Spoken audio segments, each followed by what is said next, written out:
In the popular art world, whenever October rolls around, a lot of artists try the Inktober challenge, where they'll create a piece a day following the supplied set of prompts for that year. The gist of the event is that at the end of the month you'll have a small collection of 31 pieces and overall be more motivated and consistent with your work. Or just give up after the first week and spend the rest of the month depressed about it. This year I wanted to complete Inktober, but as I started I just looked at this and went, it's a bit boring. So I asked myself, why not try to take all the Inktober prompts and put them in a single image? So here we go. Prompts 1 to 31. Arbitrary numbered lists. By God, I've turned into Watch Mojo. Number 1. Ring.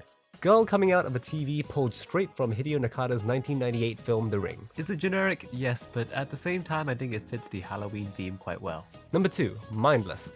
Well, of course the first thing that would come to mind is a zombie, but then I thought it would be interesting to superimpose that element on tube drivers, since I imagine it's a super depressing job day in and day out just being in the dark. It's at this point where I first came up with the idea of sticking everyone on a long train, as it's really easy to just keep making the image longer without need for pre-planning. Number 3. Bait, and number 4. Freeze. This is where I started to realize you could get different prompts to interact with each other, so here we have a Mr. Freeze from DC using a bat baby as bait to presumably lure the tube driver or ring ghost into a clear line of fire. Good God, those fireworks are loud. You might have noticed that a lot of these clips are out of order, and that's because when I'm working on a piece this large, I'm usually jumping about quite a lot. It actually makes it quite difficult in the editing process. I think in the future I will focus on just finishing things one at a time, even though that might be detrimental to the eventual composition. I don't know, we'll see. Number 5. Build. It's just a Minecraft default character. He's reading the paper because he's on the tube, and I guess that's what people do. Number 6. Husky. I found a picture of a husky lying on a sofa and the pose made me laugh. So I drew it. Really showing the artistic depth of my thinking here. Number 7, Enchanted. 8, Frail. And number 10, Pattern. Unlike Bait and Freeze, I didn't initially plan for there to be interaction between these 3 prompts. More so I was kind of stuck for ideas on the word Enchanted. After I completed The Witch, I began drawing this old, dark elf looking gentleman, but I caught myself falling in the realm of generic and boring. He's not actually doing anything apart from, I don't know, brooding. This is what happens when you don't plan. So I scrapped him and instead drew this little old lady, who while knitting a patterned scarf is reacting to the enchantment being placed on the wand. This form of interaction is what I think makes representational compositions feel more alive, since as humans we instinctively look for these emotional cues. On a technical level, I actually don't like a lot of these drawings, since I'd only spend an hour a day on them, but creating these interactions I think at least partially makes up for it. Also, if you haven't noticed, the length of commentary directly correlates to how interested I was in a particular prompt. Number 9. Swing, 11, Snow, and 12, Dragon. The idea here is pretty simple. We've got a baseball player taking a swing at a vicious snowman monster. Now, that is swing and snow out of the way, but for Dragon, I wanted to try putting a bit more thought into it and subvert your expectations with an obvious Bruce Lee ripoff. The reasoning actually isn't based off the infamous film Enter the Dragon, but because his Chinese nickname was Li Xiaolong, meaning Little Dragon. The only other comment I would make about this is how at some point in the future someone is going to call me out for the egregious racial stereotyping. Number 13, Ash and 14, Overgrown. Here we have a tiny Pokemon trainer, Ash Ketchum, opening the in-transit container to find an overgrown sleeping Venusaur, accompanied by a Pikachu that I couldn't be asked to draw, so it looks a lot more like a Diglett. You know, looking at the footage now, I realized just how massive I made Ash at first. I just completely lost sight of any previous character scaling that I had established. The Venusaur and greenery were definitely the most comfortable to ink, since I could just spew organic shapes haphazardly. You can kind of get away with a lot when it comes to plants. Number 15, Legend, and number 16, Wild. This one is sort of self-explanatory. I took a mini lifeline from Apex Legends and had her try to reel back an out-of-control wild werewolf. You can tell I'm getting bored here because I just took the fill bucket earlier and went bleh all over the canvas with black. I figured inverting the value profile and using the eraser to draw shapes instead could be a good way to switch things up and add some visual variance to the image. And I want to say it worked. I had quite a lot of fun drawing all the prompts here. Number 17, Ornament. It's gravestone. You know, it's like spooky and stuff. Okay, I didn't have any good ideas, leave me alone. Number 18, Misfit.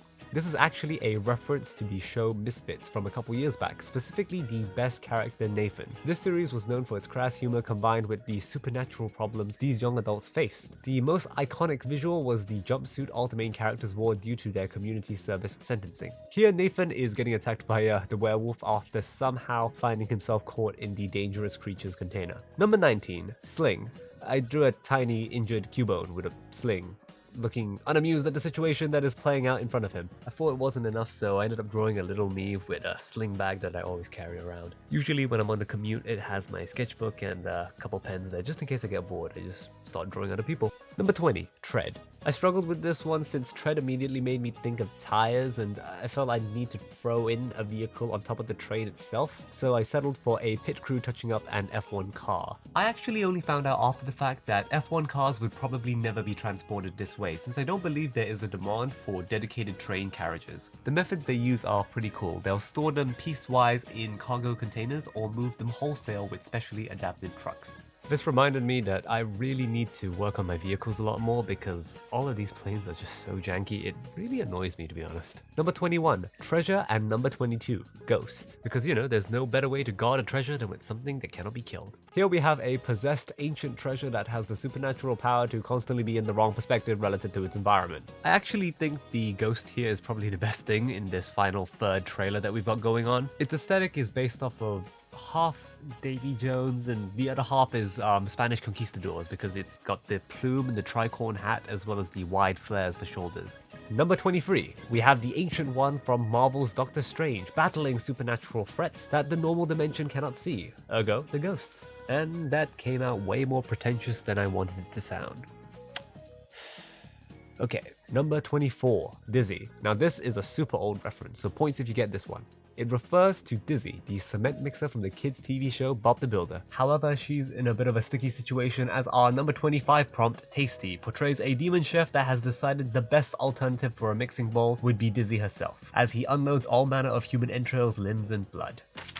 What is wrong with me? Number 26, Dark. We already have Mr. Freeze, so why not have the Dark Knight himself posing for his Instagram page as superheroes in the modern era? Need to make sure they keep themselves in the public consciousness. Now, most artists will tell you that the addition of a cape to any character means that they can express themselves with more types of shapes, that aren't confined to human anatomy, but in actual fact, what they're saying is that they're able to cover up 90% of the body mass that they don't want to draw. Don't tell them I told you that. As we come towards the end of Inktober, I pretty much combined the last 5 prompts together as follows. Number 27, Coat, and number 28, Ride. These two took the form of a horse rider and a biker, both of which have a coat as a key part of their attire. It's not actually captured on footage, but the horse took so long to get right. Every time I tried to draw it, it ended up looking like a fat rabbit with matchstick legs. We got something possibly horse-like in the end though. With number 30, Catch, and number 31, Ripe, I combined this with our previous ride prompt, making our biker conveniently transport a fruit tree of some description. He is throwing one of said fruit to our rider. And that leaves us with the final prompt.